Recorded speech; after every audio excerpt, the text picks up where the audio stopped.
All right, let's get to the next guy here, Frank. Let's talk a little bit about this. Is your boy last year, man. This is your guy right here, man. Yeah, Calvin Ridley. Okay. Now with the Titans. He was with Jacksonville last year. Takes a little travel in the same division here. Goes now playing with the Tennessee Titans. Last year, he finished as the wide receiver 18. He's currently being drafted as the wide receiver 34 off the board. 72 ADP. So you're looking around round 6 or so for Calvin Ridley.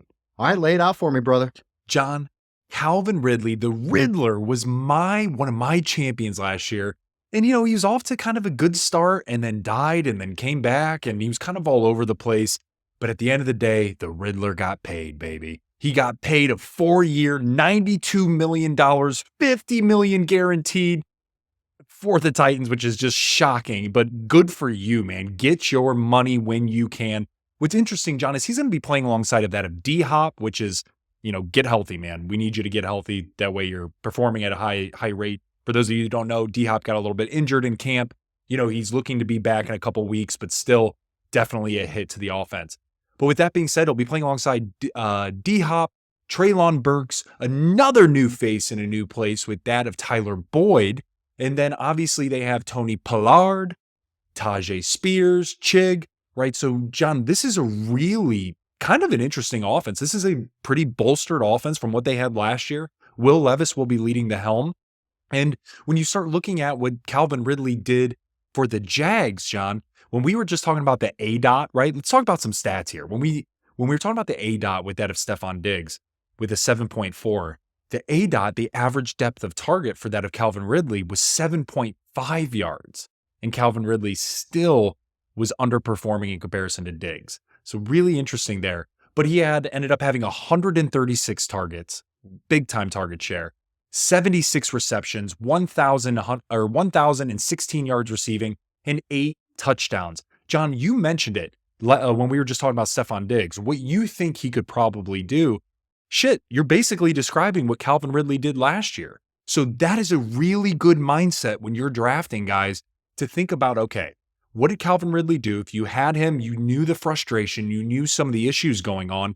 Don't overspend for that of Stefan Diggs because, to John's point, if he is in that same realm that Calvin Ridley was, then he's absolutely a flex or a low-end receiver too.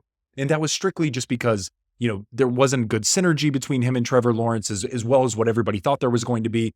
And in addition, there were a lot of mouths to feed. There was Christian Kirk, there was Zay Jones, there was Evan Ingram, right? Travis Etienne, so on and so forth. So now that Calvin Ridley is on the Titans, man, this is going to be a lot of fun to watch, especially with the way Will Levis just airs it out and throws a lot more 50-50 balls than that of Trevor Lawrence did. I agree. And that's the one reason why I think Calvin Ridley is intriguing to me. I don't think Will Levis is a great quarterback. I don't. But dude throws the ball down the field. Yeah. And we know Calvin Ridley can live in that world. We saw it in Atlanta many years, So that's what makes it exciting for me. I would rather skip over Stefan Diggs and in the 3rd and take Calvin Ridley in the 6th and use that as a flex option. Because I think he can give you, it wasn't the sexiest. He would disappear for a couple of games, then he'd have a 2-touchdown game, really, skewed his numbers a bit. So he finished at 18, but he was really a low-end wide receiver 2 flex option, Yeah. And I think that's exactly where he's going to be again. I don't think we're overpaying for him. I think Calvin Ridley is exactly where he should be, and that gives him some room to overperform a bit. Because I think he can be a very solid wide receiver 2, middle ground, low-end wide receiver 2. So drafting him in the 6th round, I think it's great. I think that's right where you want it to be. You can play him as your wide receiver 2 if you need to. You can throw him in at flex. You can use him and a couple of other guys as options as flex.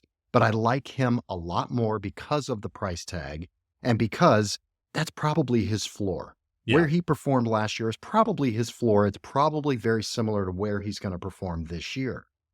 Having D-Hop opposite him, I do like that. Yeah. He's going to be a little banged up, which is also kind of good because they're going to have to feature Calvin Ridley a little earlier in the year, which means he could be getting more targets the first couple of games of the year, which also means you could have some trade bait. If you're drafting him in the 6th round, you're likely not relying on him So you could move him early in the Yeah. season. So keep that in mind. What do you think about Calvin Ridley when you're staring at him in the draft? Oh, I'm definitely taking him. I'm definitely taking him. And it's not because I have a bias from last year or anything. It's exactly what you said. I think the value is there. The value matches where you're going to be able to take him. It's not like you're reaching. A good example, it's not Nico Collins this year. That's the difference, John. That's a really good comp. You're not reaching for Nico due to what he did last year. You're letting Calvin Ridley come to you based on what he did.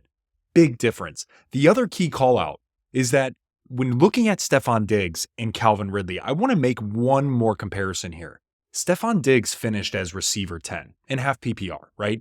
Roughly about 224 points, right? Give or take a few, depending on how your league's set up. Calvin Ridley was receiver 18 with 196.